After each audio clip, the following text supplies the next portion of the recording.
Welcome to the S&D 50 Week 18 edition. This is a show that performance ranks and rates all 136 college football teams. Spencer, how are you? I'm doing great. I love bowl season. Such a great time of year. The true holiday spirit abounds. Jacob, welcome in. How are you? I know we're supposed to stay positive on this show, but man, I disagree with Spencer so badly on that. What, the afternoon session of the Potato Bowl didn't do it for you today? No. And as I looked at the upcoming bowl games and just saw, initially I had excitement, and then I saw the players sitting out or the coaching changes that happened or who's in the portal or who's going to the draft, and it just broke my heart to think, oh, these could have been great matchups, but now who knows what's going to happen. This week, we are previewing all bowl games. There are no college football playoff games. It is just bowls. So I'm sorry, Jacob. You're welcome, Spencer. Thank you to everyone who is a subscriber to this channel. If you're new here, subscribe. It's easy to do, and it's free to support the channel. We appreciate every single one of you. This community is awesome. So we'll start here with the bowls in review. The Sicko Bowl of the week hits with a competitive rating of 84.0. Old Dominion beats South Florida. I just wonder if Old Dominion would have showed up better than James Madison against Oregon. I mean, they got rocked by JMU in the regular season. I know, but Old Dominion, they hit that slump mid-season, and then they started strong, slumped, came back, finished strong, and they did this without their starting quarterback, still winning 24-10 against a very good South Florida team. Well, I mean, we recognize how good Old Dominion is. We have them at 32. I think that, broadly speaking, the national media probably doesn't get that. Delaware does it. Spencer and Jacob, you both called it. Delaware at number 118 beats Louisiana, who is number 53. Lunch Winfield for the Ragin' Cajuns did get hurt during the game. Still doesn't matter. Delaware holds on till the last play of the game. Competitive rating hits 81.8. I'm glad at least one of the teams in their first FBS year, first bowl game, came out with a win. I loved seeing the Blue Hens at work.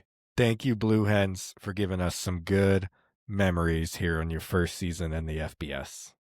Missouri State loses to Arkansas State. Missouri State's first chance at a bowl game in the FBS comes up short.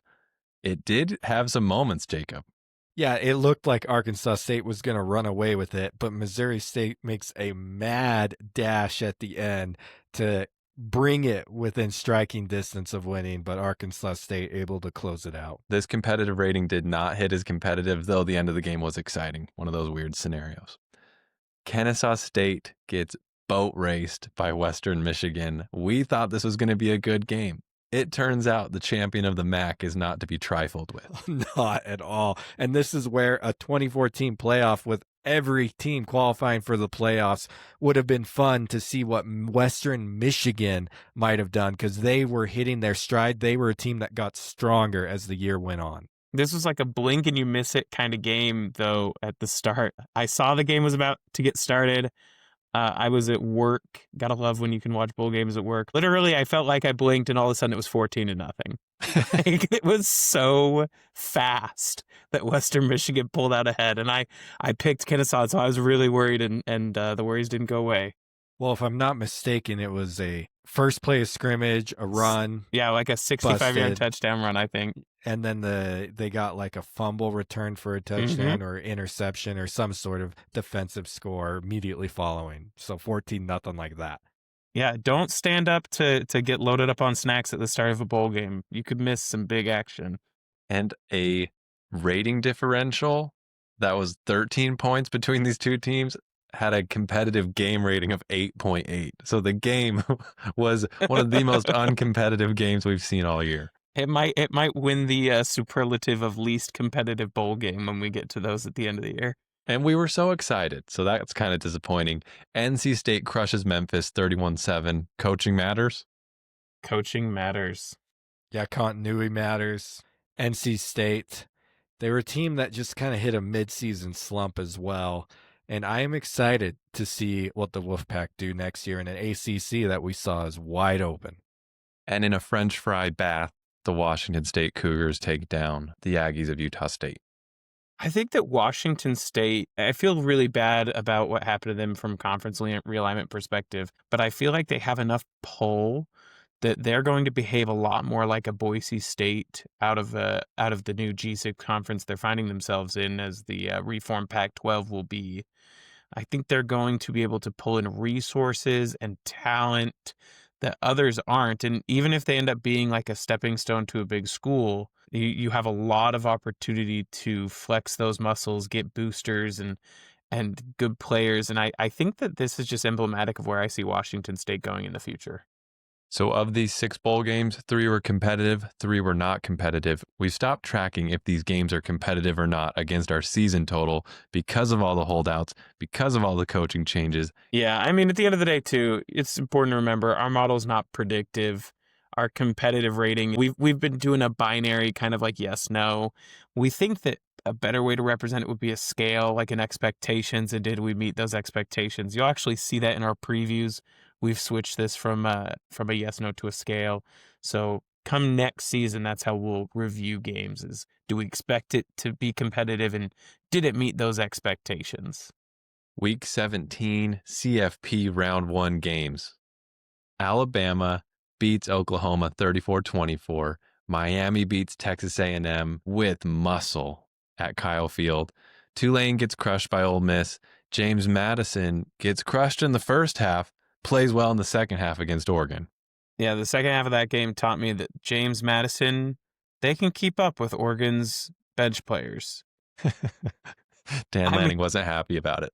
yeah, I don't want to be disrespectful, but there is a big gap right now in between the G5 and the P4, and it really showed in these 2 games. And Tulane had a chance. I feel like if Retzloff hadn't thrown that pick on the very first drive, after going most of the way down the field, no less, that game could have turned out differently. Momentum could have swung. It could have been more competitive. But I just think the talent gap, at least in the case of these 2 matchups, was too big to overcome. There is a talent gap, and the combination of NIL and the portal has made it bigger than ever before, because now these G5 teams find good guys out of high school, they develop them, they get some good reps in, then they have a great year for them, and rather than come back for another year and maybe a shot at making some noise, they transfer out and get paid at a bigger school. And so it's just that combination is just wrecking the G5, and that's why we saw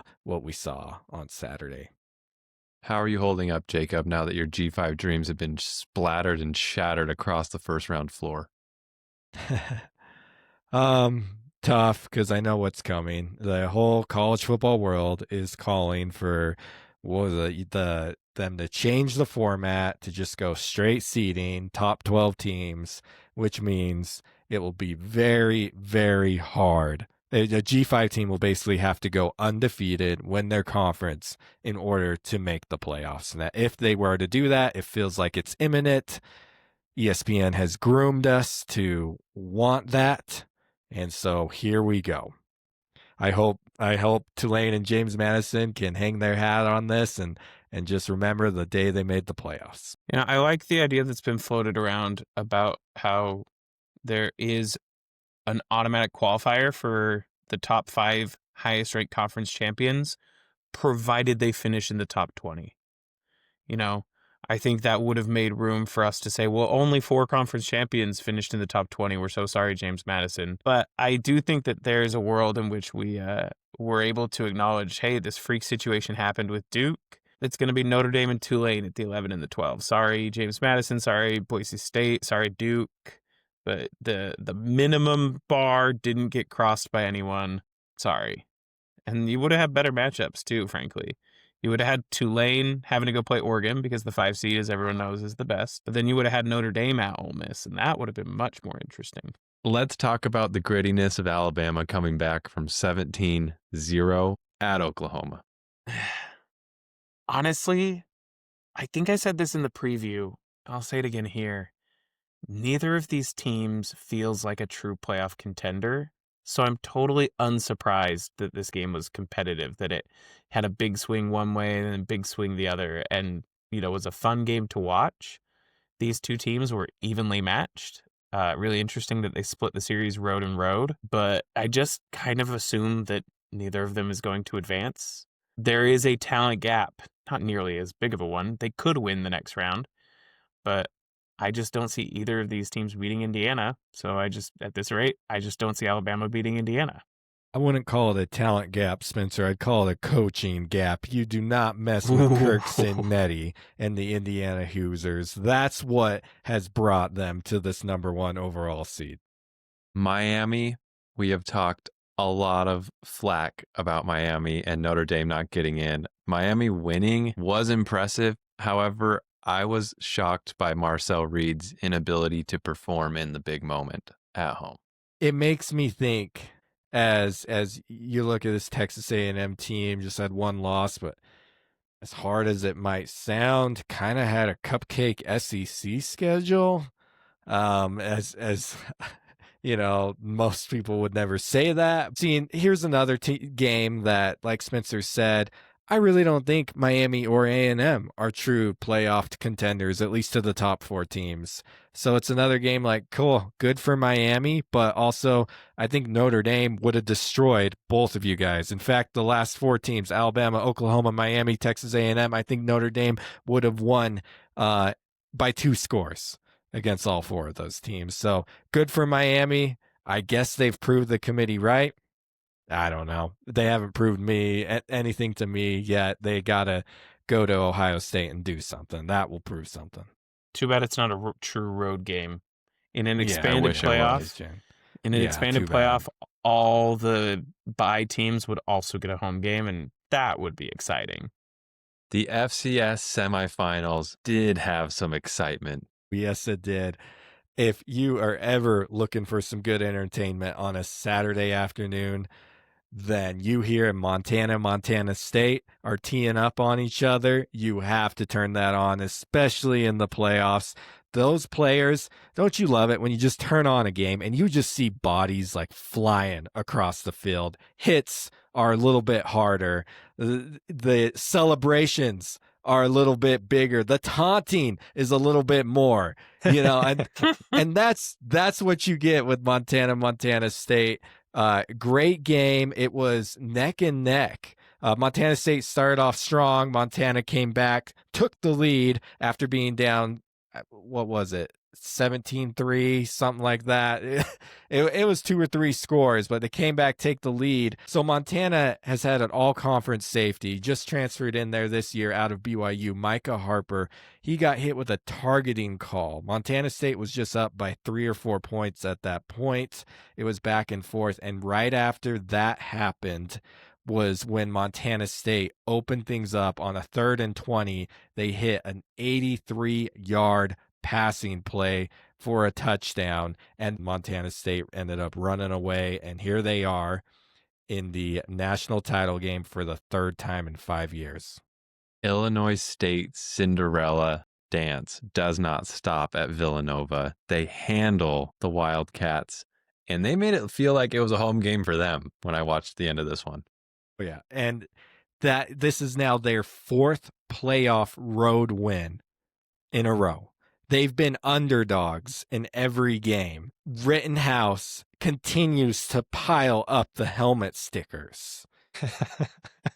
And this was a Villanova team that many thought was destined for the title. And a Villanova team that has, I think they had won 11 in a row coming into this game.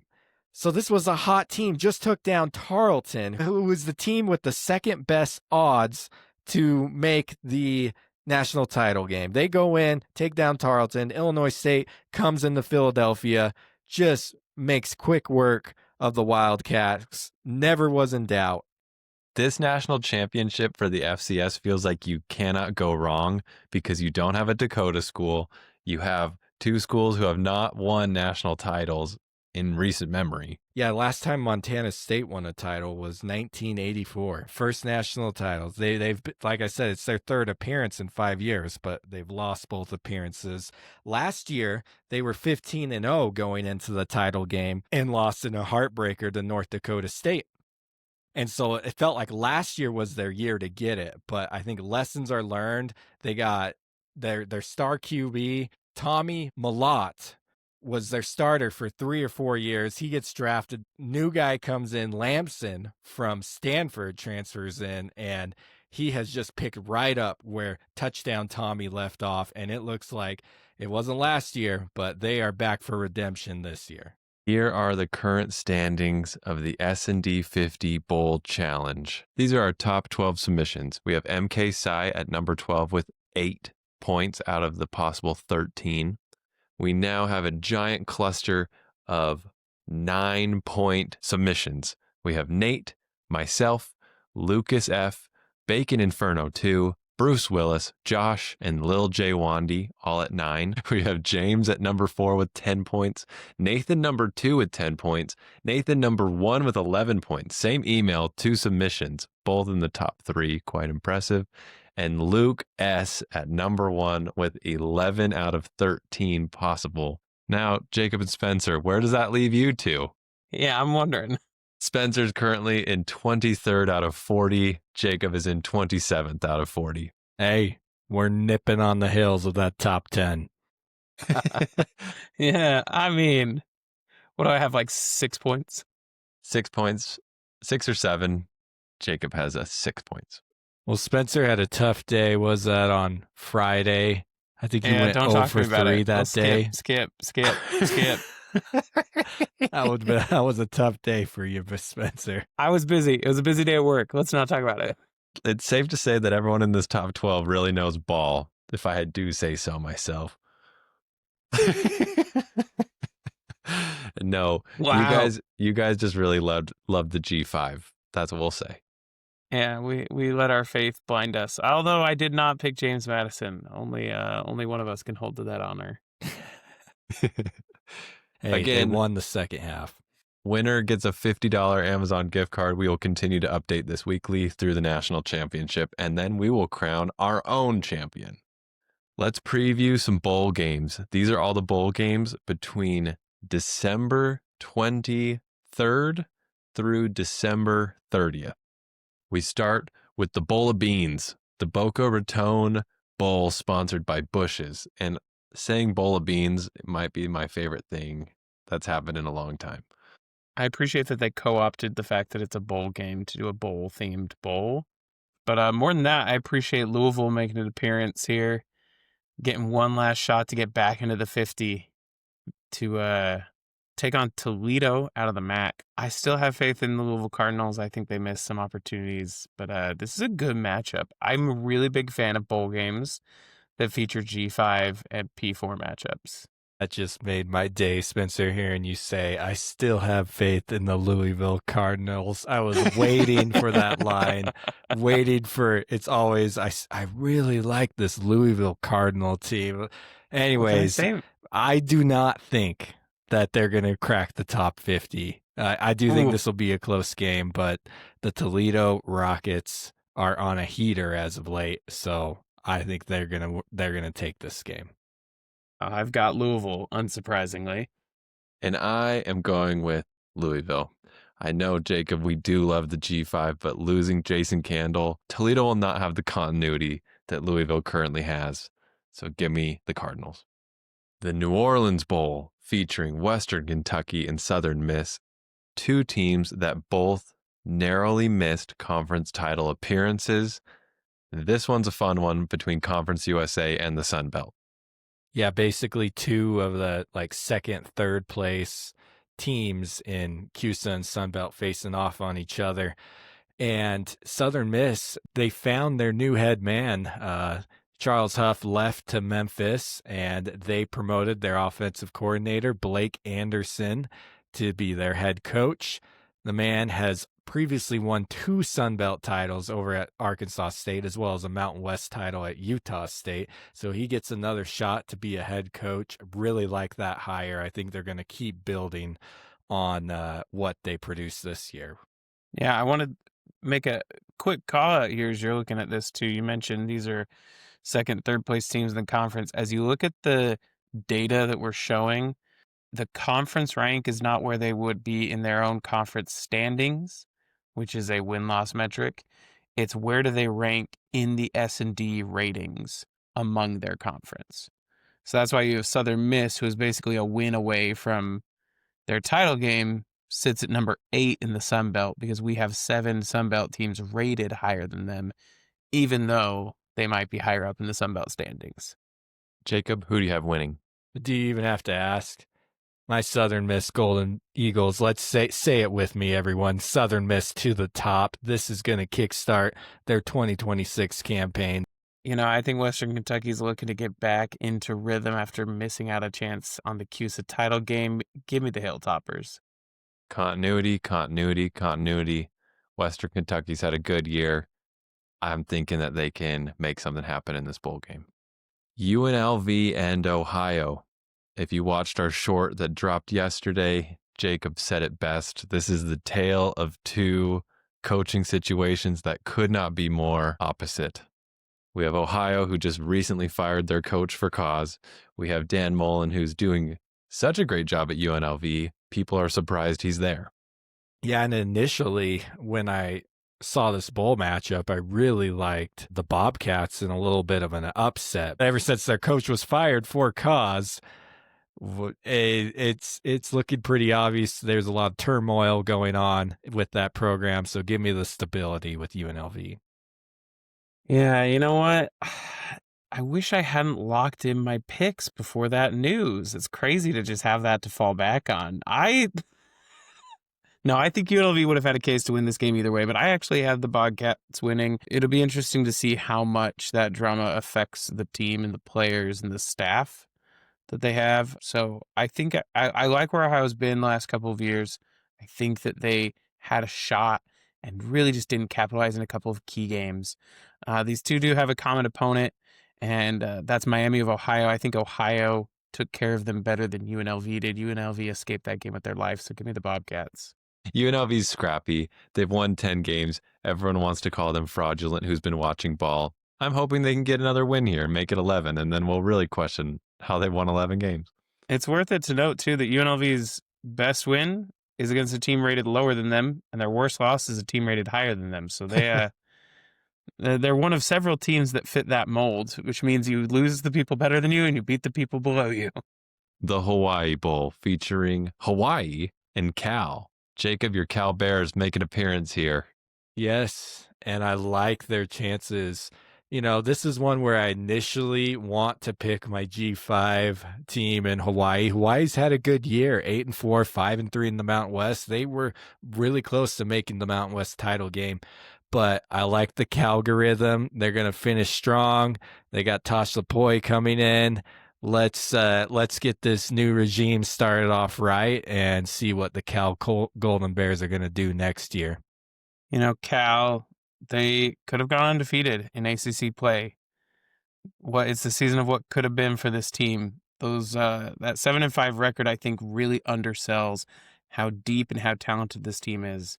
So as long as they don't get poached too hard in the portal this offseason, then I think they could really threaten in the ACC. Give me the Golden Bears to win this game. Jaron Sagapolotele announces that he's staying at Cal. Give me the Cal Golden Bears. Andrew, shout out to you for being the only one brave enough to say his name. In the Game Above Sports Bowl, we have Central Michigan and Northwestern. So this is one where you see Big Ten versus MAC. Initially, I wanted to take Northwestern in this. We saw what they did against Penn State.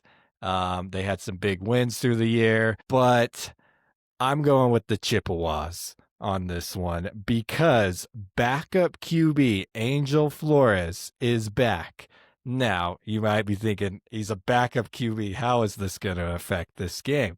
Well, let me tell you, he's a backup QB they use quite a bit and utilize, and he's been out the last 4 games of the year.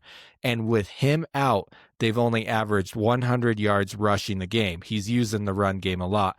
With him in, they average 200 rushing yards a game. So he's back. He's playing. Central Michigan's going to run the ball. It's going to be a big-time win for the MAC. Let's go Chippewas. Give me Central Michigan 100 yards. Give me Central Michigan 200 yards. Give me Central Michigan 300 yards, but don't give me the Chippewas beating Northwestern. I said it before, Northwestern is a dangerous team. I just don't think that Central Michigan has what it's going to take to beat them in a bowl game. So give me Northwestern. The Big Ten shows some of its depth in this win. This matchup features two upstart coaches that I like, but Northwestern bludgeons people. They leave the other side just bruised and battered. Northwestern clobbers Central Michigan play by play. New Mexico and Minnesota square off at Chase Field in Phoenix. New Mexico was snubbed from the Mountain West title game. Can they hang with Minnesota, who was a pesky Big Ten team this year? And an interesting stat about that, under PJ Fleck, Minnesota is 6-0 in bowl games, but that ends this year. Give me the Lobos, Jason Eck. They are fired up. They are ticked off that they didn't make the Mountain West title game. Lobos all day. Give me New Mexico to win this game as well. I love PJ Fleck. I love rowing the boat. I don't think Phoenix is known for places to row boats, though, so I like the Lobos winning this one in the desert. Give me New Mexico. The S&D 50 has New Mexico at 26. This hopefully is a case where the rating matches the enthusiasm for the game. This would be quite the win for New Mexico and the Mountain West. Yeah, we've got a rating difference of almost 500. I mean, this is comparable to the rating differences that we saw in those playoff games from round one between the G5 and the P4. But in this case, the tables have been turned, and it's the G5 team on top. In the Serve Pro First Responder Bowl, this happens to be the Sicko Bowl of the week. We have FIU and UTSA. The rating difference is 2.4 rating points on a scale in the 5,000-6,000s. We might, to contribute to Sicko Bowl of the week, there is a lot of opt-outs with both teams. So who knows what's going to happen, but at least both teams are opting out. FIU has 3 defensive backs who have opted out, decided to hit the transfer portal, so their secondary is going to really be suffering. UTSA, their head coach came out and said he expects 10 to 20 players to opt out of this game as well. So who it hurts more? I don't know, but I like the Panthers. Give me the Panthers as well. I think they ended the season on a tear. The rating and rank they have right now is their highest of the season. UTSA has been all over the board. They're settled kind of right in the middle of their range. I like the Panthers here. Give me FIU. FIU's win against Jacksonville State was super impressive. UTSA, we question their ethics with how they pump noise into their stadium. This game is not the Alamo Bowl. This is the First Responder Bowl. Man, but wouldn't that be epic to see UTSA in the Alamo Bowl one day? Well, it'd be great. Controversy would be flooding. Did you guys see Nick Saban tell the Texas A&M fans during College Game Day that he knows they pump in crowd noise? Oh, no. He did. It's a great clip. Go and look it up. He said, I respect all you fans, but I know you've been pumping in crowd noise. Made me think of the Roadrunners. These Texas schools. In the Go Bowling Military Bowl, we have 2 non-military schools. We have Pitt in East Carolina. Yeah, an unfortunate thing for East Carolina. After a pretty solid year, they lost both their coordinators to different schools. One just jumped ship to go to South Florida, so they're in the same conference. Another one went to the SEC, and because of that, their quarterback Hauser's also in the transfer portal. I like Pitt. They seem to be more put together, ready for this bowl game, and they have a young QB who is ready to gain more and more experience to prepare for the future. So I think the Panthers are going to come out strong. I like Mason Heischel. I think that he's going to lead the Pitt Panthers to a victory here as well. In the rare case where we said the ACC was as good or comparable to the American, Pitt is the exception to that rule. Give me Pitt. Penn State and Clemson square off at Yankee In a playoff Stadium. game, right? This has got to Oh, be a playoff game. you would think, but no, this is played at Yankee Stadium in the Bad Boy Mowers Pinstripe Bowl. Actually, pretty cool. Like It playing is. at Yankee Yeah. Stadium, these two teams, like, come on. And it's usually a- pretty nasty weather, so they're muddied and it's slush and sludge on the field. It's going to be great. Now, interesting stat about Clemson and the postseason, because we know they've been in the playoffs a lot lately. They have a 15-year streak of winning a postseason game, whether that be a playoff game or a bowl game. So really solid for them. Unfortunately, I love the way Penn State finished. There's a reason they're 38. I know it says Clemson's 37, but the way Penn State finished was so strong. I'm taking them here and ending that 15-year streak against Clemson. I like the Tigers. I think that they turned it around really well in the middle of the season. They have bounced back from their lows, which interestingly, the two lows for these teams, neck and neck, 78th in the ranks, 4,800 and change in their rating. Both teams pop back up. This would be the sicko game of the week if not for the previously discussed FIU-UTSA matchup. Give me the Tigers to win this, though. A rating difference of 4.1. This game is properly put on ABC for a reason. But if it's going to be knockdown, drag out, and potentially nasty conditions, give me Penn State. They're just more physical and they can run the ball. Going from Yankee Stadium to Fenway Park, we have the Wasabi Fenway Bowl with UConn taking on Army. Army just had a great showing in America's game against Navy. UConn has been on a bye/end of their year longer than any other team because they're an independent. UConn loses their coach. Jacob, who do you have? Oh, if you've been listening to the pod, you know how much I love these UConn Huskies. Joe Fagnato, Skylar Bell, Jim Moore. Oh, wait, scratch that one. Oh, you can scratch Joe Fagnato. He's going to the NFL. He's sitting this one out. I'm sorry, but without Fagnato, I have a hard time believing in these Huskies. So for that reason, I'm taking Army. They are physical. They're scrappy. They're going to find a way to score more than UConn without Fagnato. I don't know about you, but as far as I remember, football's a team sport. And even if you lose a star player, if you're going against Army, no offense to Army, but I think UConn's got the talent and the roster to be able to put them away. Give me the Huskies. Jacob, we said it last week. Army preps for Navy every single week. I really wanted to pick Army in this because they had such a strong showing against Navy, but that team cannot score very well. So any form of UConn being able to score, I think gets the job done. UConn. In the Pop-Tarts Bowl in Orlando, we have Georgia Tech and BYU. This has got to be like the most entertaining bowl in recent memory, with the whole giant Pop-Tart toaster they roll out and players can like take a piece of an enormous Pop-Tart. I love the pageantry of this bowl. This breathes life into bowl season.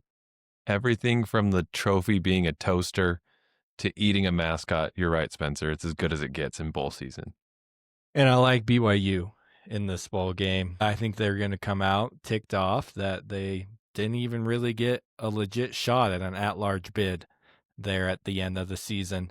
And it sounds like most of their team, if not all their players who are healthy, are going to play. Whether they're seniors or going to the NFL, everyone seems to be playing this game. They seem to be excited, so give me the Cougars. Yeah, I was listening to the guys on Cover 3 talk about this bowl game. They mentioned BYU takes their bowl games very seriously. As a program, you don't get a lot of opt-outs, and so I like the Cougars winning this one as well. Georgia Tech didn't face the kind of competition all year until Georgia that BYU had to face at the top of the Big 12. So I think that Big 12 depth shows itself here, and BYU takes home a toaster. BYU is physical. BYU is going to run the ball. I don't know if Georgia Tech can hold up on defense for 4 whole quarters, so make it a clean sweep, BYU across the board. In the Snoop Dogg Arizona Bowl, we have Miami of Ohio taking on Fresno State. An interesting piece of information about Miami, Ohio. They brought in that big transfer QB Daquan Finn from Baylor this year, former MAC Player of the Year at Toledo. And Daquan just never felt like he got things going. And I didn't even realize this till just a couple days ago. Daquan left the team with 2 games remaining still, and they were still in the hunt for a MAC championship. As we saw, Miami, Ohio was in the MAC championship game. So they lost their big quarterback, Daquan Finn. They've been scrapping things together since then. It's a solid team, but it just feels like too much inconsistency for me. I like Fresno State and what they've put together as a whole this year. I mean, we're going to talk about inconsistent. Let's talk about Fresno State having their best win against Boise State and their worst loss against Colorado State. 2 as different results as you can imagine. Give me the Red Hawks of Miami, Ohio to win. That win against Western Michigan looms large on their schedule. I know they really got rocked in the championship game against them. Hey, when your worst loss is to a Big Ten team, you did pretty well in the MAC. So give me the MAC to win this one against the Mountain West. I don't feel super confident, but I'm going with Miami of Ohio. Give me the Red Hawks. In the New Mexico Bowl, we have San Diego State returning to the house of horrors that ruined their season against North Texas, who missed the CFP. Jacob, who responds better here in New Mexico? Well, this one's hard. I've gone back and forth in my head. I like the resume North Texas put together more, but North Texas just lost their head coach. They'll be without Mestamaker, who entered the transfer portal. And so for that reason, San Diego State retains their head coach. They do lose their defensive coordinator, which is big. That's one of the top defenses in the country. And here we have one of the top offensive teams versus one of the top defensive teams, a clash of styles. And I'm going to take defense to win out in this one. Yeah, I hate to see the opt-outs, especially for mid-major programs. I like Drew Mestamaker. I wish him the best. Really disappointed he's not going to play. But I think North Texas has a lot of depth outside of just quarterback. They put up a lot of offensive yards, but you got to have good receivers to make those catches. You've got to have good blocking to be able to make those throws. Give me the team North Texas to beat San Diego State in a repeat of disappointment in New Mexico for the Aztecs. I like North Texas as well. Despite the holdouts, I think the separation between these two teams is large enough that North Texas has a shot to win despite a head coach and a quarterback not being present. In the Tax Slayer Gator Bowl, we have Virginia and Missouri going head to head. 2 teams that had high aspirations for this season. They fell short. They have a chance here to get jump started into next year.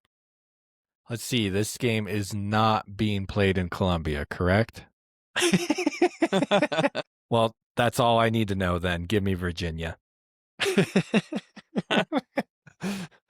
I like what Drink has done in Missouri. I think that they could be competitive in the SEC. I'm definitely not biased or partial at all.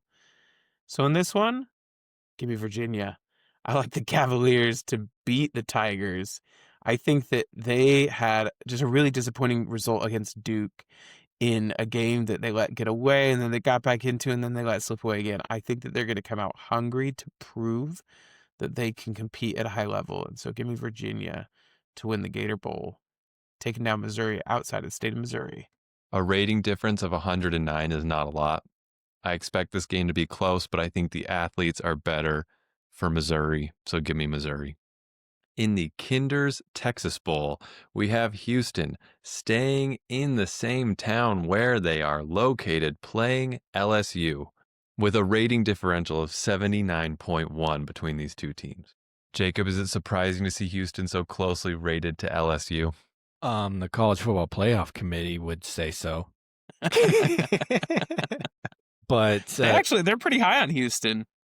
Yeah, exactly. That's why I think they would be surprised because they're obviously not high on LSU. They're not ranked. Houston playing in the same town that they're from doesn't benefit them at all. Their fans struggle to show out anyways. So I'm going to take the Lane Kiffin-led LSU Tigers. I thought about taking LSU. They showed a lot of depth this year. Those 5 losses are some of the toughest losses. You can see their best win is actually against a team rated higher than them. Their worst loss is against number 16 Vanderbilt, which means all 5 of LSU losses are in the top 16 of the S&D. That being said, I like how Houston finished the year. I think that loss against West Virginia wasn't great, but West Virginia had some spark in them through a lot of the year. And so I like Houston to win this game in Houston. LSU has better athletes. I just got done saying that with Missouri. Houston, I think, will want to be here more. So give me Houston. You talk about the Pop-Tarts Bowl, Spencer. The Kinder's Texas Bowl. Kinder's, you can put that sauce on just about anything and all the different styles and flavors that they have, and it's like a piece of heaven in your mouth. If I was a player, I would want to play in the Kinder's Texas Bowl so I could just take home a whole ton of sauce. I mean, I don't use their sauce, I use their rubs. And to be clear, this is not a sponsored segment. I really like Kinder's. I'd rather have some Kinder's than Pop-Tarts. Your body probably would enjoy that more too. I don't think Pop-Tarts are good for you. I use Kinder seasoning on my wings. Kinder's is delicious. I agree with you, Jacob. I would much rather leave with Kinder's seasonings than Pop-Tarts. So watch the Texas Bowl, brought to you by Kinder's. In the J-Lab Birmingham Bowl, we have Georgia Southern taking on Appalachian State. If you're watching this on YouTube, that's right. App State only has 5 wins and they're playing in a bowl game. And they get to go play a Sunbelt team in a bowl game. Did they already play earlier in the year too? Yeah, and this is a rivalry. Like for both these teams, this is like their biggest rivalry. That's great. We like rivalries in bowl games. See Troy and Jacksonville State. We got a great game out of it. And due to that, Georgia Southern traveled to App State earlier in the year, got the win. App State made a dash at the end, came close to being enough, but not enough. But I like the team that actually won 6 wins, that actually went 500 in their conference. Give me Georgia Southern. I think App State comes out here with something to prove. And so I like the Mountaineers. Give me Georgia Southern. They won earlier in the season. I'm excited to hear that this is a rivalry game played in a bowl game again. I like what Clay Helton's doing at Georgia Southern. So for that reason, Georgia Southern. In the Radiant Technologies Independence Bowl, we have Coastal Carolina taking on Louisiana Tech. We're so confident in the Louisiana Tech Bulldogs, we didn't even animate this slide. It's a clean sweep across the board. It's shocking to see how low Coastal is on the S&D index. Number 112. And it's got to be because when they lost big. Yeah, they could lose by 30, 40 points. Easy. Yeah, they did not. Mm-hmm. I think Spencer gave us a lesson on that a few weeks ago. You better believe I did. I was using them as the comparison between let's evaluate how good 2 teams are. Well, let's see how each of them beat up on Coastal. Coastal Carolina has fallen far in the last couple of years. They went from G5 darling during the pandemic to now the number 12 rated team in the Sun Belt, still somehow eking out a bowl. And I don't think they're going to go home with a win, though, and neither do you guys. But on a positive note for Coastal, they did hire a new head coach, Ryan Beard, away from Missouri State. So that seems to be a solid hire. Future seems bright. But I think Louisiana Tech, they were the first darling of the S&D 50, of the G5s. That I think they got up to 30-something at some point in the season. 36? Yeah, before their quarterback went down. Baker went down in a game, and it just hasn't been quite the same since. But I do think they're still a more complete team than Coastal.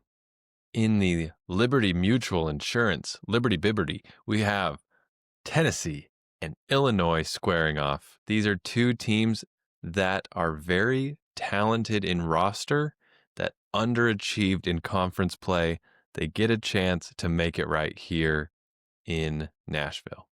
Both these teams had a high rank in the S&D 50 index this year of number 2. Illinois started the year at number 2. Tennessee at one point reached number 2 early in the season. They are clearly not 2 on here. This is number 25 and number 49. These are two big orange elephants that you got to pick between. And I'll take Illinois. Last year we saw Brett Bielema getting into it in the bowl game, how much he cared. And so that's all I need to know about a bowl game. How much does your head coach care? Because it trickles down to the rest of the team. Let's go fight in the Illini. I think Tennessee underachieved in the SEC. Similar to Missouri, all of their losses were to top 16 teams in the S&D. And then there's a pretty sizable gap. They basically had 8 teams that they played that were not in our top 50 and 4 that they played that were. And they lost to all the teams ranked ahead of them and beat all the teams ranked below them. And there's a pretty big gap between those two groups. But that being said, Illinois is ranked below them. And so I'm going to take Tennessee to win this one and sort of establish themselves as a mid-tier top 25 team. Tennessee's playing in their home state. I think the volunteer faithful will come out and support this team and give them the juice they need to get past the Illini. And if we're lucky, could we see a Peyton Manning passing record broken, Jacob? Or is that out the window? Well, Joey Aguilar would have to have a very solid game. He would have to pass for... Wait. I want to guess. Okay. I genuinely don't know. 375 yards. Yeah, you're lying about you genuinely don't know. I genuinely don't know. Because How you close just am I? hit it on the dot. To the yard? Yes, to the yard. That's what he needs to break Peyton Manning's passing yard record. I swear, I pinky promise I had no idea. Would you, if you're Tennessee, would you rather see Tennessee win or Joey Aguilar break Peyton Manning's passing yards record? Tennessee win. Break the record, no question. That's wild. That's insane. In the Valero Alamo Bowl, there will not be fake crowd noise pumped into this game. We have USC taking on TCU. Both teams are sneaky good in the Big 10 and Big 12. It's going to be really fun to see how they square off. They retain their head coaches. Josh Hoover did enter the portal. We'll see how each team does. And did you see Maeva re-signed with USC? I didn't know re-signing was a thing in college. Yeah, I was about to say. It feels like you have to sign your team every year, but yeah, interesting you have to announce it. USC put out an announcement and a picture of him signing a piece of paper and everything saying he's coming back. Now, TCU, on the other hand, finished the year very strong, rocketing up the SND up to number 21. I like that they're in Texas. They're playing what will be, I would think, a favorable crowd for the Horned Frogs. Even without Josh Hoover, I like them in this game. Josh Hoover hitting the transfer portal was disappointing, but whether or not he plays, I think USC is just too much for the Horned Frogs to handle. I know they have to travel to Texas to play this game. I know that TCU doesn't get the credit it deserves, but I would say the same about USC. I think USC was truly a playoff caliber team with 3 losses right there with Texas and some others. I think the Trojans are going to win this, and I think they're going to win it big. December 27th, 2024, we had USC beating Texas A&M in a thriller in the Las Vegas Bowl, 35-31. Lincoln Riley prepares for these bowl games and wants to win them, so for that reason, give me USC. That wraps up our pod for this week. Spencer, thank you for putting together all of these graphics. The amount of stats and information you have to put in here to get this going is insane. I mean, I'll tell you what, doing this and putting this together just makes me more excited to dig into it. I'm really excited for some of our end-of-year content. We'll do some superlatives like closest game, least competitive game for bowls for the whole season. But I'm really excited to dig into the numbers and see what they reveal about this season and what they can teach us to get ready for next season. Jacob, thank you so much for being here. We love everything you bring to the show. Oh, it's always great to be here. And I'm watching with an eagle eye every game that Spencer and I pick different teams. I'm just excited now to see if Joey Aguilar hits that 375-yard mark. Yeah. Yes. That's the highlight of the show for me. If you've made it this far in the video, you are a true sicko. Thank you for being here. Thank you for watching all of this content. We appreciate you. Share this with your friends, leave a comment, and we hope each of you has a Merry Christmas. Have a great time with loved ones. Enjoy all these bowl games. There hopefully will be some competitive ones. The rating differences say so. Have a great week, everybody. Bye.